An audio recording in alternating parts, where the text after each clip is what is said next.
underwritten by the Lawrence Alcohol and Drug Alliance. If you want another training session, go to 1077thebronx.com/mental-fitness to listen to our previous episodes and continue to train your brain. Now let's get back to something else that can help your mental health. Listening to the biggest hits and the best variety on 1077 The Bronx. 1077 The Bronx, 1077thebronx.com, winner of 3 2026 Intercollegiate Broadcasting Systems Media Awards, including Best On-Air Pledge Drive for our first ever radiothon, Best Giveaway for Wake Up Riders Morning Bagel Run and Jewelry Spree, and Best Station Poster by Jake Goebel for Scream Screen. This is your journey across the sports world, and my name is Joshua Uhas.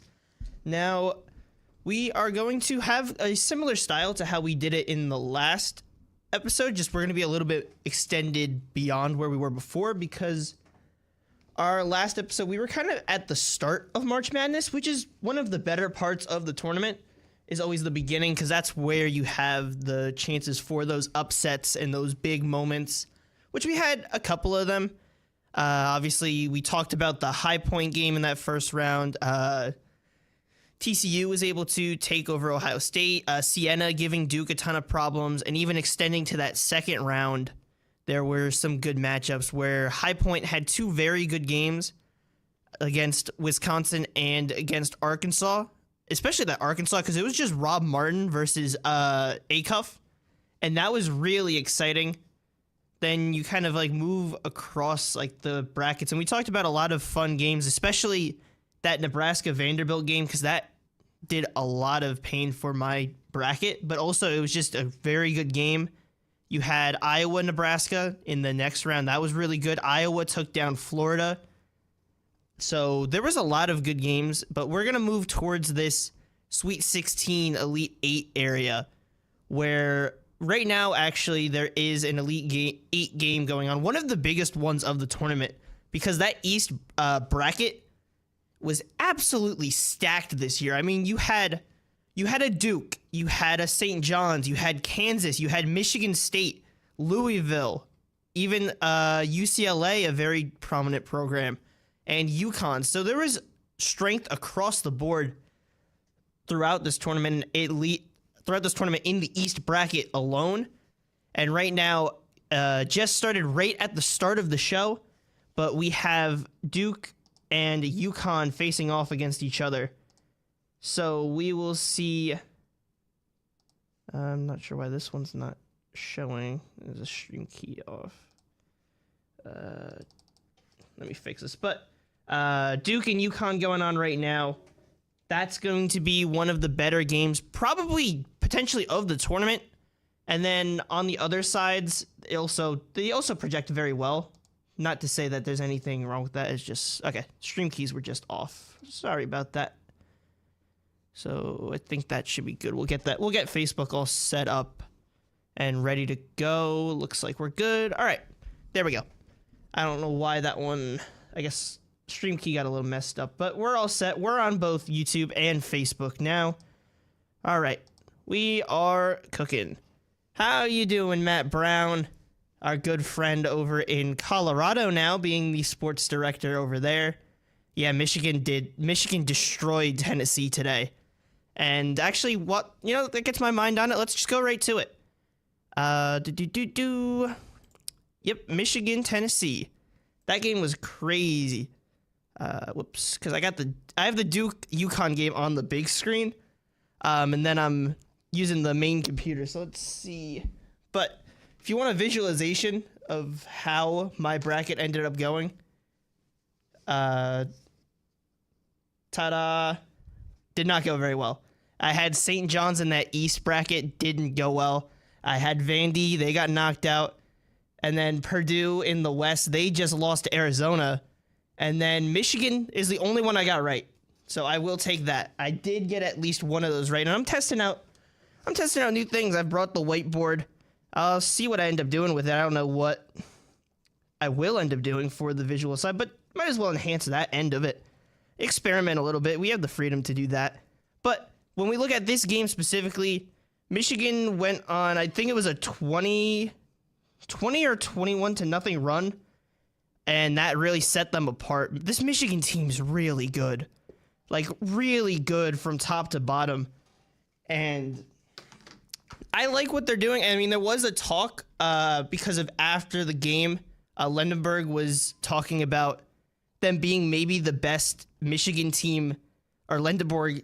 Geez, got his name wrong. Good Lord. Lendenborg was saying that they could be the best Michigan team in its history. And I think there was an analyst, I forget which analyst it was, but he said, you have to be cutting down the nets. And I like to be saying that statement. And they have a good chance to. They're a really strong squad. And Lendenborg really led the way against Tennessee. I mean, really took over. 27 points on 10 of 19 shooting.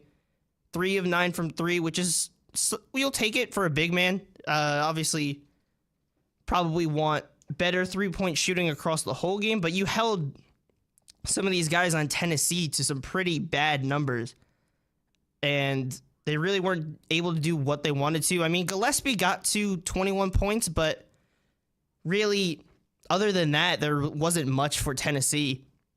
And Michigan showing why they're one of the top teams in this tournament, why they're a potential favorite to be making it deep. Okay, I just wanted to make sure that was right. But where do we want to go next? I guess we will look at we'll go to the south section, which is a pretty interesting one this tournament so far when you look at it, because Iowa, even though we haven't had a true Cinderella, like Iowa is not in that category where I'd count them to be in the potential for what is a true Cinderella, but I consider them as like a pseudo Cinderella, which kind of like, if you think like, I guess like an analogy would be like Pokemon, where it's like you have your legendaries and everything, and then you have the pseudo legendaries where their stats are up at the levels of legendaries, but they aren't classified in the same category. So I think that's pretty much what Iowa, in terms of being categorized as a Cinderella, would be. I'd count them as a pseudo Cinderella, because there still is a big surprise to that run that they had up to the Elite Eight. The fun thing is Bennett Sturtz, that was the transfer from Drake. I believe it was Drake. Where's my mouse? Bennett Sturtz. But he was an absolute baller in the last tournament, and then he transferred to Iowa, and he just continued to shine and just show the talents that he had, that he's basically was able to lead 2 Cinderella runs in a way, or 2 deep runs from teams that weren't expected to yet. It was with Drake. And I mean, he matched his stats from the previous year, moving up levels. He scored 19.2 when he was at Drake, and then at Iowa this season, 19.8, and was really shining for Iowa. But that Illinois team was just too much for them to handle. And when we, where did it go? When we look at their games, geez, I should have organized these a little better. Where did it go? So we look back at the game against Nebraska. They pulled out that win 77-71. And in that game, Sturtz had 20 points, 7 of 15 from the field, 3 of 9 shooting from 3. So really helping to lead them. Also, Fulgaris was a very big part of their success and the win over Nebraska. Then you look even at this game against Illinois, and the team didn't shoot the greatest. They shot as a team 38%, 18 of 47 compared to 25 of 53 for Illinois. But even in that case, Bennett Sturtz still balled out. He had 24 points on 8 of 17 shooting from the field, 4 of 11 from 3, and hit all his free throws, all 4. And really, it was just a struggle from everywhere else. I mean, he was the only one other than Sage to have double digits, and Sage had 10. So really, he was the only one being able to be productive against Illinois. And this Illinois team is really good. Like, they have a lot of international talent across their team. They've been able to use it very well because just because you're pulling in international talent doesn't mean you're guaranteed success. You still have to be able to build up your roster and rotation to make sure they're all flowing and working well together. And the most fun player on this team, and what I've really loved across this tournament or across this college basketball season, is we're seeing these freshmen really show their talents again, really be able to take over. And I think it shows the importance of being able to get that play early, because a lot of the players in the last couple years have been impacted by COVID years and by missing schooling from COVID, missing game time from COVID. And I think now that we're out of that phase, and it's been a couple years, we're actually starting to see the generations where the players are all getting their 4 years of experience in schooling, in their high schools, and then be able to bring that experience into college where they understand the game. And in these high intensity games, especially on the high end of high school basketball, they're able to come in, and that's what Keaton Wagler is able to do. And he's just been really good for them across this season. And especially in this game, really was the top guy for them. 25 points on 8 of 17 shooting, 2 of 7 from 3. And then able to have the help around with Ivisic with 13. And then Murkovic with 9 and 12. So really, they're just able to do what they want. And that's because the freshman's able to step up, which is something that can also be a problem for some teams. Like when you look at a team like Siena, when they were against Duke, they had to run that smaller lineup because, one Antonio Chandler, they weren't able to play, but also because earlier in the season, when you looked at it, the freshman that he had on his bench, he couldn't rely on to play these high-profile games yet. And the way McNamara basically worded it, I think, was that they pretty much have to earn that playing time, and you believe that they just weren't ready for it yet. So he was forced to run that short lineup. So you see it across the different levels, but also you see the freshmen shining across different levels. I mean, even if you stay in a lower conference like the MAC, Kaveri Kennedy was incredible. Rookie of the Year, Player of the Year. Just really good job for Merrimack, and a reason why they were such a strong team, even though they didn't end up winning the MAC and Siena ended up winning, was still a very solid showing. But we will move back to the bracket. And so Michigan beat Tennessee in the Elite Eight. That puts them in. And on the other side, it was Arizona versus Purdue for the West. Purdue was able to beat Texas because Smith went for the layup. It ended up being missed, but a tip in for Purdue ends up helping them to win. And then they ended up moving on to face Arizona, who's been an absolute freight train this entire tournament, beating LIU 92-58, taking a 12-point win over Utah State, who's a very solid program, very solid. Then to be able to go and take on Arkansas and beat them 109-88, really high scoring and being able to pull out. So they're really able to show their scoring prowess. Then you look at Arizona-Purdue in that Elite Eight matchup, and Arizona comes out on top, really was able to hold control of that game and take a 79-64 victory. And that sets up the Final Four, where you have on the right side of the bracket, you have Arizona and Michigan, and that game is going to be so good. That game is going to be so good. And then the game that's going on right now, Duke and UConn, it's 22-14 as of the moment. Duke leads. They've pretty much been in control for a good chunk of this game, but we've seen Duke get cold, have their flaws. But last game, it was Evans really taking control, and then they can always rely on Boozer throughout this tournament. And even sometimes they've relied on Caden Boozer as well. So we'll see. But hopefully Michigan, like Heckler's saying, is able to knock down Arizona, because I have them as my tournament champion. And granted, my bracket hasn't gone well, but it would still be fun to see. But I just want good games. That's how always my mindset, regardless of brackets. I always consider brackets secondary, but I just want good games. I just want really good games, and so far, we've had a fair share of them. We've had a lot of late game moments, a lot of fun, but we do have to slow down and stop talking about March Madness because we have to go to underwriting announcements. So, spring is finally here. And so is 1077 The Bronx Excellent Egg Hunt. Join the Bronx on the campus mall on Tuesday, March 31st at 11 a.m. to experience the event we won Best Giveaway for at the 2025 IBS Media Awards.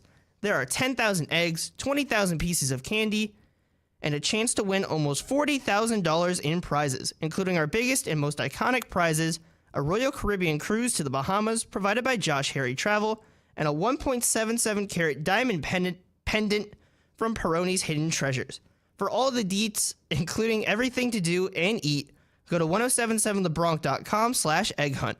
We'll be back with more of your journey across the sports world after these underwriting announcements on your 3-time 2026 Intercollegiate Broadcasting Systems Media Award winner.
shows. Welcome back to the journey across the sports world. My name is Joshua Uhas on your 5-time National Association of Broadcasters Marconi Radio Award-nominated station, 107.7 The Bronx. So, we talked some March Madness. Right now, Duke is up 10 halfway through the first half. It's a 26-16 game. It stays like that. It's just a 3 going on. Never mind.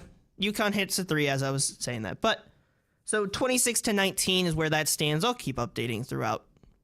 But we will move to a different sport, and that is the MLB. So, we are done with the World Baseball Classic. Venezuela officially the champions. We talked about that in the last episode, in last week's talk. But this week, we're going to talk about Major League Baseball, because we're back. We've gotten through opening day. The Yankees are still undefeated. The Mets are 2-1, and the Phillies are, I believe, 1-2. So, we have quite a bit to talk about, and we will start with not even focusing on a team yet, but just the overall league. Rookies have been doing really well to start the season. You look at Chase DeLauter for Cleveland. He's been doing very well. Weatherholt already has a walk-off. You look in Miami, Owen Casey has a walk-off for Miami, the once Cubs prospect. And then, trying to think of who else, what rookies have also had big moments. Murakami, classified as a rookie with the White Sox. So there is a lot of young talent that is performing on a high level so far. And when you look at the home run leaders, there's some quite interesting names that you might not think of. So I wanted to kind of take a look at that. And when you look at the top 5, they're not exactly the names you think of. Sorry. But they're not exactly the traditional names that you would associate at the top. Now, the stars always get there, and it's only been 3 games, 2 games for some. So it's kind of a silly, not silly, but just a little bit over-exaggerated kind of point. But when you look at the home run leaders, I mean, I have it on this whiteboard here, which I'm playing around with. But these are your home run leaders. I mean, when you look at it, you have Chase DeLauter at the top. It's a rookie. He has 4 home runs already. You have Shea Langoliers of the A's, Brandon Lau of the Pirates, Munetaka Murakami of the White Sox, who has hit a homer in every game of his MLB career so far, which is pretty incredible, and then Luke Raley of Seattle. So I think that's really interesting, and when looking at it, I marked with R's, the rookies. You have 2 rookies in the top 5 so far, which, granted, it's been 3 games. That is an incredibly small sample size. But even though that's the case, it still is quite impressive to look at so far, and there'll be interesting names to follow throughout the season. Now, Luke Raley, that's really just a circumstance of it being early in the season, but someone like a Chase DeLauter, who already has 4, that's going to be an interesting one to follow, especially with Cleveland, who was fighting with the Tigers last year and just fell just short of the Tigers last year. And then you look at people like Shea Langoliers, who in that A's lineup that is very young and very strong. I really like what the A's have built on the lineup side. The thing that's always going to be worrying is the pitching. The pitching isn't exactly where I think it would be. Now, they have guys developing. They're working on it, and that's what you want to see, but I don't think it's there yet. Plus, the field they're playing at is a basically minor league stadium, so it's not going to help their pitchers out. But even continuing going down the list, you have Brandon Lau of the Pirates. I really like the move for the Pirates to grab a guy like Brandon Lau, who has very good power and consistent power throughout a season. So that's something I like. And then the last one I want to talk about on that list is Munetaka Murakami, who we've seen in the 2023 World Baseball Classic how he was able to save Japan from getting beat by Mexico. And also, just in his play in Japan, he's played incredible. And then being able to translate over, and the White Sox, of all teams, being able to pull him in. And he's been helpful for them. Now, the White Sox still, coming off of 2 years ago, having the worst record, they're still trying to build their team up. But I think I like their idea and how they want to build it a little bit. Now, I do need to see a little bit more, especially if they want to get themselves out of that lower end, because the Central is usually a pretty open division. It's usually a pretty easy one to break through and get out of, just because usually how it is. But I would say this year might not be the same. I think the Tigers have a good chokehold on that division, and I'd be curious to see if Cleveland's able to fight again. I don't know if they can, but if they're having someone like a Chase DeLauder really show out, 4 of his 5 hits are homers. He's already got 5 RBIs, and he could be one of those really, really strong rookies, and maybe have one of those styles like Kurtz for the A's, who last year was putting almost MVP level numbers if you extrapolate it over a 162 game season. He was having an incredible year. So maybe Chase DeLauder is able to channel into that, but having the start of the season to go in full. Now, we will look across, and 100%, I do agree with you, Matt. Cleveland is, I've learned over the years, Cleveland is a team you don't sleep on. You don't ever sleep on them. They could have a roster where you look and say, okay, I don't think they match up as well, but you look at their history, they fight hard. They know what they're doing. They know their identity. Vogt has done a really good job stepping in. Now, I have had some concerns about how he manages his bullpen, especially with when taking on the Yankees in that series. I think that's a dynamic that he's going to get better at as he manages more games. And I think he's going to have a really... I think that for Cleveland specifically, it's huge that they were able to fill that coaching gap, and where they lost Francona, and Francona was really kind of losing his role, and then they were able to develop their talents. But 100% again, they do need to spend money to keep the talent. And the one thing I will give Cleveland, they've done a good job of keeping Jose Ramirez with them. And we've seen across various seasons, across various teams, at various price points, that these star players will leave. They're 100% willing to leave.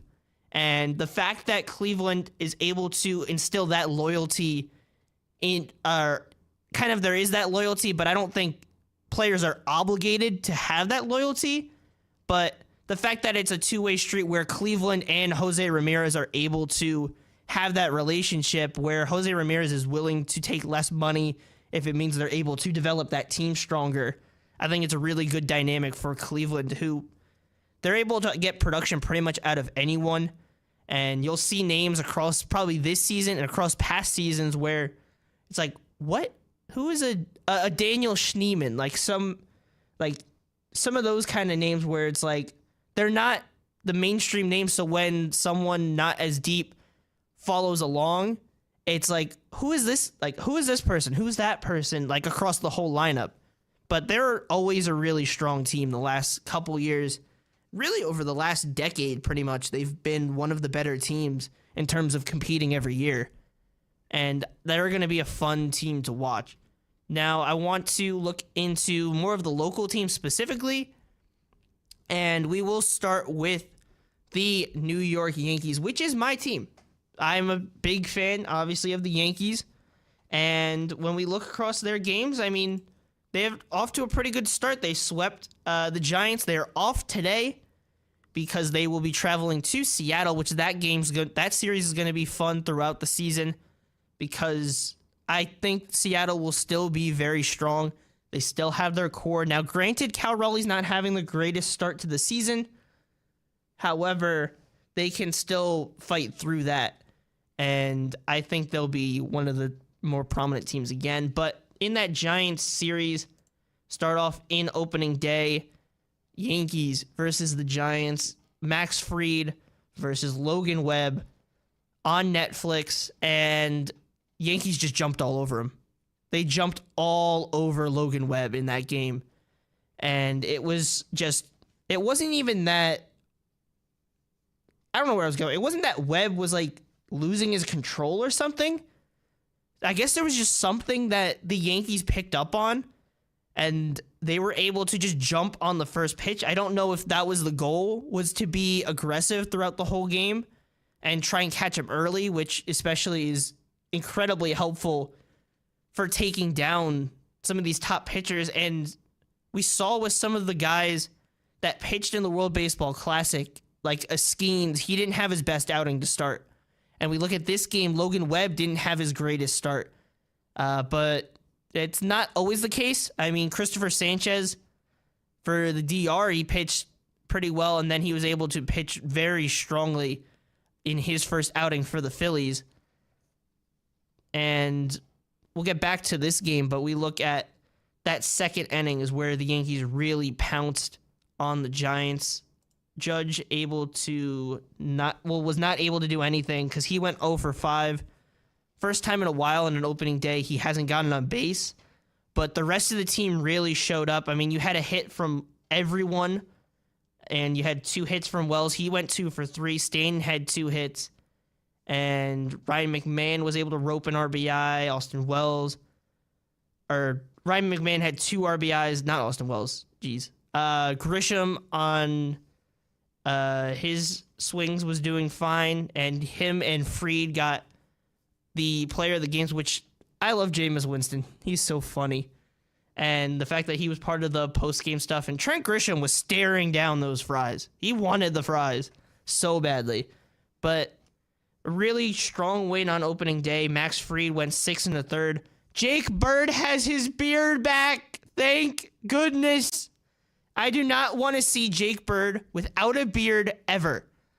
Because when he was with the Rockies, he had the beard. He came over, got traded to the Yankees, and cut the beard. He didn't even have to cut the beard. He didn't have to do it. The rule was out of the way before the season. He didn't have to cut his beard. And he cut it, and he did terrible. He went down to AAA, and hopefully he keeps the beard and stays in this bullpen, because I think when we traded for him, I was actually fairly happy about it. I was like thinking like, okay, we have a middle reliever we can work in. I like this. And the other thing is with the Yankees is they've developed some other parts of their bullpen where they're able to keep him, like a Brent Hedrick, where they're able to move him up and down and bring him as a lefty. And then Camilo Duvall against his former team, able to close it out. So a big win on opening day. And then you move forward to game 2, and it's back-to-back shutouts. Judge able to get one out of the park. And when you look at the pitching, Robbie Ray wasn't bad for the Giants, just Yankees were able to do just enough. Stanton 2 for 4. And when you look on the mound, Cam Schlittler, really good. He uses a bunch of fastballs, which he uses a cutter, 2-seam, and a straight 4-seam. And if you look at Pitching Ninja's video, he is really able to tunnel those pitches incredibly well, where that fastball is coming in and rising, and then you have the cutter cutting away, and then you have the 2-seam, which really is able to work well. And that's the key of pitching, is to be able to tunnel and keep the hitters off guard. And that's why baseball is so hard. It's not necessarily just because of like the velocity of being 100, which definitely helps, but it's the fact that it's 100 and you don't know if it's going to be 100 or if it's going to break down at some point. That's the fun, and that's the cat and mouse, where you try and make it a guessing game, and the better the pitcher you are, the more you're able to keep that hitter confused. But they're able to get a shutout. They scored 3 in that 6th inning, and then in the final game that went down yesterday, the Yankees able to take a 3-1 win. Ben Rice able to grab 2 RBIs. Once again, strong hitting from the top, this time from the top end. The bottom of the lineup actually did not have a hit. Jazz went 0 for 4. Caballero went 0 for 4. McMahon went 0 for 4. And Wells went 0 for 3. But you look at the top of the lineup, a hit for Trent Grisham, a hit for Aaron Judge, which was a homer. You got 2 hits from Bellinger. He went 2 for 3. A hit for Ben Rice and 2 hits for Giancarlo Stanton. And they're able to take a sweep to start the season, able to get to Tyler Mahle. And Will Warren was okay. It was a Will Warren start. It was fine. And then the relievers, David Bednar did get sketchy. That's something I'm worried about. We saw in the World Baseball Classic where he was getting into sketchy situations and breaking out of it. We see it once again, which eventually my mindset is always, if you're tempting fate, it will bite you back. That's always been my mindset, and I think it will catch up eventually. But we also got to talk about the other teams. So we're going to look at the Mets, who are 2-1. They were able to get to Skeens on opening day. Now, granted, he was helped by O'Neal Cruz having some mistakes in center field. He was not having his greatest day. Basically, pretty much a lot of those should have been unearned pretty much, but since O'Neal Cruz never touched the ball, they don't classify as errors, so they all end up as earned runs on Skeens' resume, even though they are not at all. But Skeens only went 2 outs, did not even make it out of the first, and then the Mets just kept piling it on. Brett Beatty had that triple that he pounded to center for 3 RBIs. That was really what broke the game. Now, Bo Bichette did go 0 for in that first game. Lindor had 3 walks, so even though he wasn't getting hits, he was getting on base. Juan Soto had 2 hits, 2 for 4. And then you just look across the team really strong. Freddie Peralta did give up 4 runs, but in a game where it's a lot of runs scored, it's really not the biggest deal. Then you look at their second game, they're able to win 4-2. And you look at the pitching. David Peterson, very solid, 5 1/3. The bullpen did their job very well and able to hold on to that game. And then the one that went down today, they fall in extras 4-3. In the top of the 10th, Pirates score 2. Bottom half, Mets are able to get 1 back, but it was all too late. Nolan McLean was on the mound. He did solid. He did good. 5 innings, 8 strikeouts, 2 earned runs on 4 hits. That's good enough. You'll take it. And against the starter for the Pirates, good enough. And then finally the Phillies, who Andrew McCutchen, by the way, for the Rangers, raking. Hit a 3-run homer today. Had a big hit in the second game of that series, I believe. But on opening day, the Phillies did take the win. Christopher Sanchez went 6 scoreless, 10 strikeouts. Bullpen did their job until Kyle Backhus gave up 3 runs, only got an out.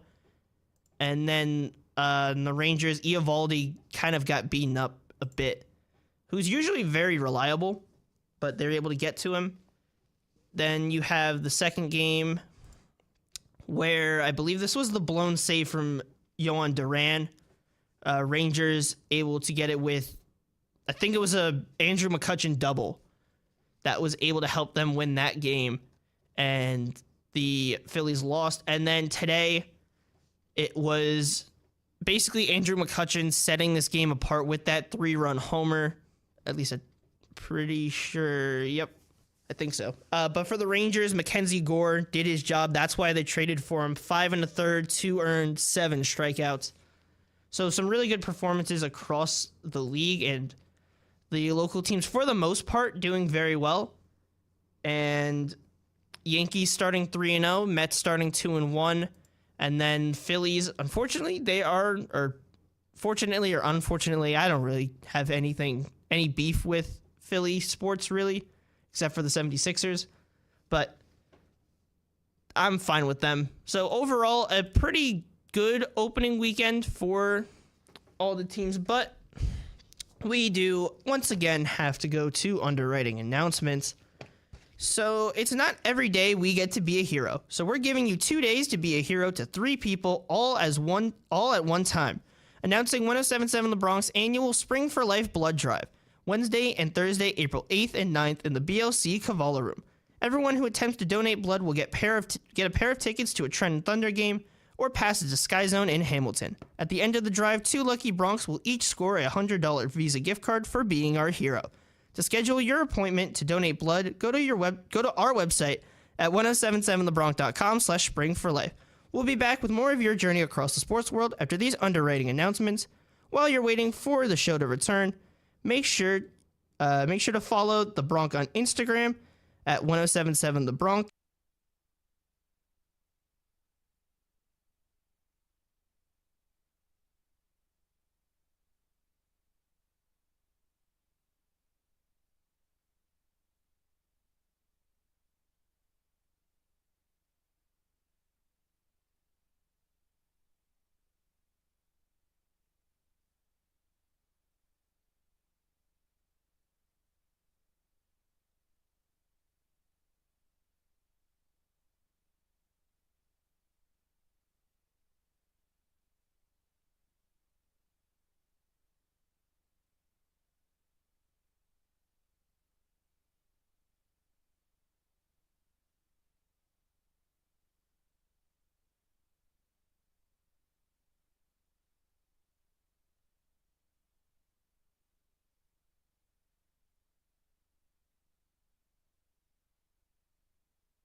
toys, and games by contacting Peroni's team of treasure hunters through their website at peronishidden-treasures.com. That's peronishidden-treasures.com.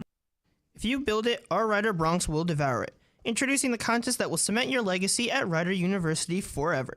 Announcing 1077 The Bronx first ever Build the Ultimate Bronkwich competition. Be the Bronc who creates Rider's new signature sandwich to be served at Muller's Pub and on the Yoka's Yellow Food Trailer. And we'll send you and a guest on a Royal Caribbean 4-2 to the Bahamas from Josh Harry Travel. However you slice it, this contest eats Bronx. Go to 1077thebronx.com/buildabronkwich for details and how you can enter to win. Welcome back to your journey across the sports world on the Princeton Review's number 18 ranked best college radio station, 1077 The Bronx. Now, this is our last segment, so we talk a little bit of the NBA and NHL. We will start with the NHL. I have the Eastern Conference just written on my board just to make this easier and quicker so I don't have to move it around. So we might as well just start with the NHL. When we look at this Eastern Conference, you have the Sabres, Lightning, and Canadiens at the top. And here I'll show you the board real quick. So that's what the East is looking like. I did not have time to write the West, but the Sabres at 98, Lightning at 96, Canadiens at 92. Metropolitan, you have the Hurricanes at 98, Islanders at 89, and Penguins at 88. Then you look at the wild card, the Bruins are at 90, and the Blue Jackets at 87. Those are the two that sit in the wild card spots. So if the season were to end now, that's your playoff positions. And then you look at the ones peeking into that window. You have the Senators at 86. You have the Red Wings at 86, and you have the Flyers at 84. So there is still some windows in there. The Sabres have been incredibly hot over the last couple months. They're a really strong team, putting themselves in a good spot to break that playoff drought, one of the longest in sports history. And we'll see if they're able to do that. Should be an interesting race. It's fun to see the Islanders in there. The only tri-state area team that is actually in the positions. Now, granted, the Flyers are a couple points out, but as of the moment, they are not in a position to make it yet. So we will see with that. And when we look at the Western Conference, the Avalanche are at 106 points, already clinched into the playoffs. Actually, okay, yeah, never mind. Don't have to do that. But the only team eliminated in the East is the New York Rangers. And it's interesting, the defending champions in the Panthers, they're very close to being eliminated as well. That is something of note. But we look at the West, it's some of the same teams in the top of the Central. It's the Avalanche at 106. It's the Dallas Stars at 99. And then the Minnesota Wild are not clinched yet. The first two are, but they're close to it. They're at 94 points. And with Quinn Hughes, I don't see any reason why they won't be able to make it. They have a very strong core to be able to compete. And when we look at the Pacific, the Ducks still sit at the top of the Pacific. You have the Oilers at 83 just behind them, and the Vegas Golden Knights in that third spot. And in the wild card spots, you have the Utah Mammoth, formerly the Arizona Coyotes, I believe. And you have the Nashville Predators at 77, and the ones peeking in that race are the Los Angeles Kings, who are just a point behind them. Seattle Kraken behind by 2, and Winnipeg Jets behind by 3. So Western Conference a little bit tighter, and it's going to be interesting to follow. And NBA, it's pretty much sitting in those same spots. We already know all the teams that are in competition for these spots. The Bucks are pretty much out of it, so it's really set up as the Hornets, Heat, Magic, and Sixers in those play-ins. Hawks, Raptors, Cavs, Knicks, Celtics, Pistons. That's reading from bottom to top. When we look at the Western Conference real quick, also same idea. We pretty much know the play-in teams. It's going to be the Warriors, Trailblazers, Clippers, and Suns. And in the playoffs, it will be Rockets, Timberwolves, Nuggets, Lakers, Spurs, Thunder.